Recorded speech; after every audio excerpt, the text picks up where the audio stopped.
महाभारत से मिलते हैं ये 25 सबक, आपने जान लिए तो जीत जाएंगे जिंदगी की जंग। महाभारत की शिक्षा हर काल में प्रासंगिक रही है। महाभारत को पढ़ने के बाद इससे हमें जो शिक्षा या सबक मिलता है उसे याद रखना भी जरूरी है। तो आओ हम जानते हैं ऐसी ही 25 तरह की शिक्षाएं जो हमें महाभारत, युद्धधर्म और मृत्युंजय पढ़ने पर मिलती हैं। हालांकि यह भी सच है कि आप महाभारत पढ़ेंगे तो हो सकता है कि आपको कुछ अलग शिक्षा या सबक मिले। जीवन हो योजनाओं से भरा। जीवन के किसी भी क्षेत्र में बेहतर रणनीति आपके जीवन को सफल बना सकती है, और यदि कोई योजना या रणनीति नहीं है तो समझो जीवन एक अराजक भविष्य में चला जाएगा जिसके सफल होने की कोई गारंटी नहीं। भगवान श्री कृष्ण के पास पांडवों को बचाने का कोई मास्टर प्लान नहीं होता तो पांडवों की कोई औकात नहीं थी कि वे कौरवों से किसी भी मामले में जीत जाते। 2.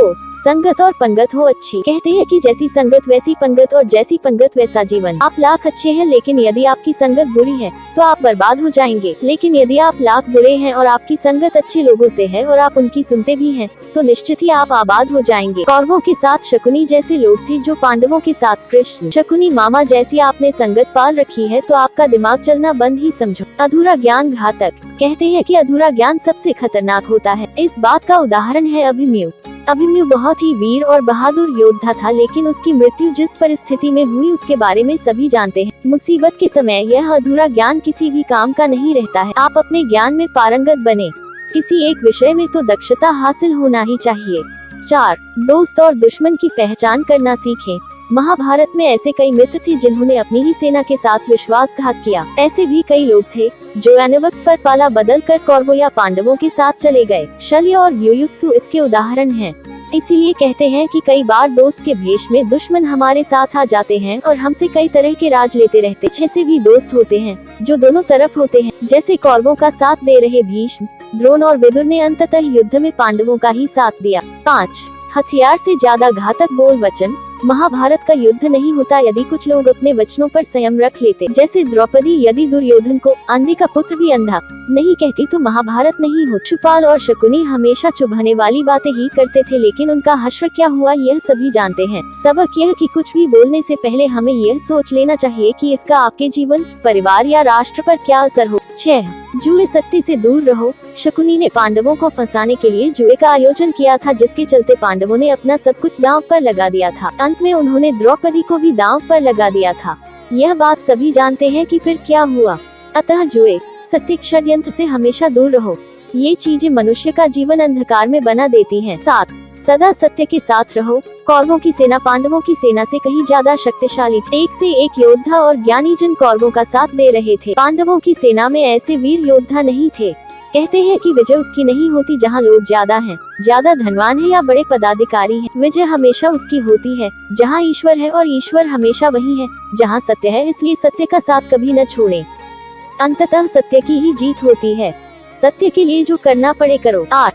लड़ाई से डरने वाले मिट जाते हैं। जिंदगी एक उत्सव है, संघर्ष नहीं। लेकिन जीवन के कुछ मोर्चों पर व्यक्ति को लड़ने के लिए हमेशा तैयार रहना चाहिए। जो व्यक्ति लड़ना नहीं जानता, युद्ध उसी पर थोपा जाएगा या उसको सबसे पहले मारा जाएगा। महाभारत में पांडवों को यह बात श्री कृष्ण ने अच्छी से सिखाई थी। पांडव अपने बंधु बांधवों से लड़ना नहीं चाहते थे, लेकिन श्री कृष्ण ने समझाया कि जब किसी मसले का हल शांतिपूर्ण तरीके से नहीं होता तो फिर युद्ध ही एकमात्र विकल्प बच जाता है। कायर लोग युद्ध से पीछे हटते हैं। 9. खुद नहीं बदलोगे तो समाज तुम्हें बदल देगा। जीवन में हमेशा दानी, उदार और दयालु होने से काम नहीं चलता। महाभारत में जिस तरह से कर्ण की जिंदगी में उतार चढ़ाव आए, उससे यही सीख मिलती है कि इस क्रूर दुनिया में अपना अस्तित्व बनाए रखना कितना मुश्किल होता है। इसलिए समय के हिसाब से बदलना जरूरी होता है, लेकिन वह बदलाव ही उचित है जिसमें सभी का हित हो। कर्ण ने खुद को बदल कर अपने जीवन के लक्ष्य तो हासिल कर लिया, लेकिन वे फिर भी महान नहीं बन सके क्योंकि उन्होंने अपनी शिक्षा का उपयोग समाज से बदला लेने की भावना से किया। बदले की भावना से किया गया कोई भी कार्य आपके समाज का हित नहीं कर सकता। 10. शिक्षा का सदुपयोग जरूरी। समाज ने एक महान योद्धा कर्ण को तिरस्कृत किया था, जो समाज को बहुत कुछ दे सकता था, लेकिन समाज ने उसकी कद्र नहीं की क्योंकि उसमें समाज को मिटाने की भावना थी। कर्ण के लिए शिक्षा का उद्देश्य समाज की सेवा करना नहीं था, अपितु वो अपने सामर्थ्य को आधार बनाकर समाज से अपने अपमान का बदला लेना चाहता था। समाज और कर्ण दोनों को ही अपने अपने द्वारा किए गए अपराध के लिए दंड मिला है और आज भी मिल रहा है। कर्ण यदि यह समझता कि समाज व्यक्तियों का एक जोड़ मात्र है जिसे हम लोगों ने ही बनाया है, तो संभवतः वह समाज को बदलने का प्रयास करता, न कि समाज के प्रति घृणा करता। 11. अच्छे दोस्तों की कद्र करो। ईमानदार और बिना शर्त समर्थन देने वाले दोस्त भी आपका जीवन बदल सकते हैं। पांडवों के पास भगवान श्री कृष्ण थे तो कौरवों के पास महान योद्धा कर्ण थे। इन दोनों ने ही दोनों पक्षों को बिना शर्त अपना पूरा साथ और सहयोग दिया था। यदि कर्ण को छल से नहीं मारा जाता तो कौरवों की जीत तय थी। पांडवों ने हमेशा श्री कृष्ण की बातों को ध्यान से सुना और उस पर अमल भी किया, लेकिन दुर्योधन ने कर्ण को सिर्फ एक योद्धा समझकर उसका पांडवों की सेना के खिलाफ इस्तेमाल किया। यदि दुर्योधन कर्ण की बात मानकर कर्ण को घटोत्कच को मारने के लिए दबाव नहीं डालता तो इंद्र द्वारा दिया गया जो अमोघ अस्त्र कर्ण के पास था उससे अर्जुन मारा जाता। 12 भावुकता कमजोरी है। धृतराष्ट्र अपने पुत्रों को लेकर जरूरत से ज्यादा ही भावुक और आसक्त, यही कारण रहा कि उनका एक भी पुत्र उनके वश में नहीं रहा। वे पुत्र मोह में भी अंधे थे। इसी तरह महाभारत में हमें ऐसे कुछ पात्र मिलते हैं जो अपनी भावुकता के कारण मूर्खी सिद्ध होते हैं। जरूरत से ज्यादा भावुकता कई बार इंसान को कमजोर बना देती है और वो सही गलत का फर्क नहीं पहचान पाता। कुछ ऐसा ही हुआ महाभारत में धृतराष्ट्र के साथ, जो अपने पुत्र मोह में आकर सही गलत का फर्क भूल गए। शिक्षा और योग्यता के लिए जुनूनी बनो। व्यक्ति के जीवन में उसके द्वारा हासिल शिक्षा और उसकी कार्य योग्यता ही काम आती है। दोनों के प्रति एकलव्य जैसा जुनून होना चाहिए, तभी वह हासिल होती है। अगर आप अपने काम के प्रति जुनूनी हैं तो कोई भी बाधा आपका रास्ता नहीं रोक सकती। 14 कर्मवान बनो। इंसान की जिंदगी जन्म और मौत के बीच की कड़ी भर है। यह जिंदगी बहुत छोटी है, कब दिन गुजर जाएंगे आपको पता भी नहीं चलेगा, इसलिए प्रत्येक दिन का भरपूर उपयोग करना चाहिए। कुछ ऐसे भी कर्म करना चाहिए जो आपके अगले जीवन की तैयारी के हों। ज्यादा से ज्यादा कार्य करो। घर और कार्यालय के अलावा भी ऐसे कार्य करो जिससे आपकी संतानें आपको याद रखें। गीता यही संदेश देती है कि हर पर ऐसा कार्य कर जो तेरे जीवन को सुंदर बनाए। 15 अहंकार और घमंड होता है पतन का कारण। अपनी अच्छी स्थिति, बैंक बैलेंस, संपदा, सुंदर रूप और विद्वता का कभी अहंकार मत कीजिए। समय बड़ा बलवान है। धनी, ज्ञानी, शक्तिशाली पांडवों ने वनवास भोगा और अति सुंदर द्रौपदी भी उनके साथ वनों में भटकती रही। समय के खेल निराले। जिस अम्बा का जीवन भीष्म के कारण बर्बाद हो गया था, उसने शिखंडी के रूप में जन्म लेकर भीष्म से बदला लिया था। महाभारत में ऐसे कई उदाहरण हैं जिनसे यह प्रेरणा मिलती है कि घमंड को पतन का कारण बनने में देर नहीं लगती है। 16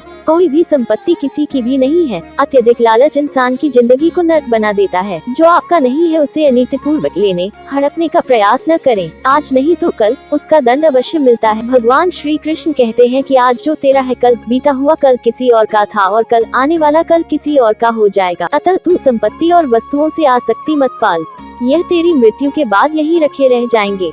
अर्जित करना है तो परिवार का प्रेम और अपनत्व अर्जित कर, जो हमेशा तेरे साथ रहेगा। 17 ज्ञान का हो सही क्रियान्वयन। शिष्य या पुत्र को ज्ञान देना माता पिता व गुरु का कर्तव्य है, लेकिन सिर्फ ज्ञान से कुछ भी हासिल नहीं होता। बिना विवेक और सद्बुद्धि के ज्ञान अकर्म या विनाश का कारण ही बनता है, इसलिए ज्ञान के साथ विवेक और अच्छे संस्कार देने भी जरूरी हैं। हमने ऐसे कई व्यक्ति देखे हैं जो है तो बड़े ज्ञानी लेकिन व्यक्तित्व से दब्बू या खब्बू है, या किसी जंगल में धूनी रमाकर बैठे। उनके ज्ञान से न तो परिवार का हित हो रहा है और न समाज का। ऐसे लोगों को कहते हैं अपने मियाँ मिथ्या।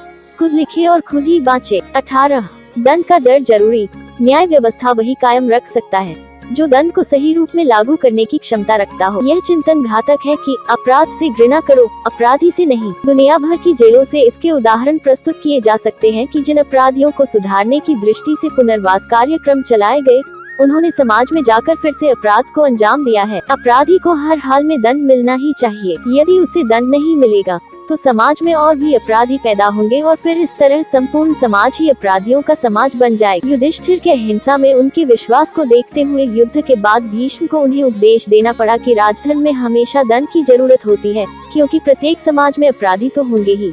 दंड न देना सबसे बड़ा अपराध होता है। 19 न्याय की रक्षा जरूरी। न्याय हमेशा उन लोगों के साथ होता है जो शक्तिशाली है या जो न्याय पाने के लिए प्राणपण से उत्सुक हैं। जिन्होंने अपने लिए न्याय मांगा है उनके साथ ईश्वर ने न्याय किया भी है। मांगोगे नहीं तो मिलेगा भी नहीं, यह प्रकृति का नियम है। गुरु द्रोणाचार्य ने कर्ण और एकलव्य के साथ जरूर अन्याय किया था, लेकिन आज दुनिया अर्जुन को सर्वश्रेष्ठ धनुर्धर नहीं मानती, क्योंकि कर्ण और एकलव्य ने हमेशा न्याय की मांग की और अंत में आज दुनिया उन्हें श्रेष्ठ धनुर्धर मानती है। महाभारत हमें सिखाती है कि न्याय की रक्षा करना कितना जरूरी है, लेकिन यह भी एक कटु सत्य है कि न्याय सिर्फ शक्तिशाली लोगों के साथ ही है। 20 छिपे हुए को जानने का ज्ञान जरूरी।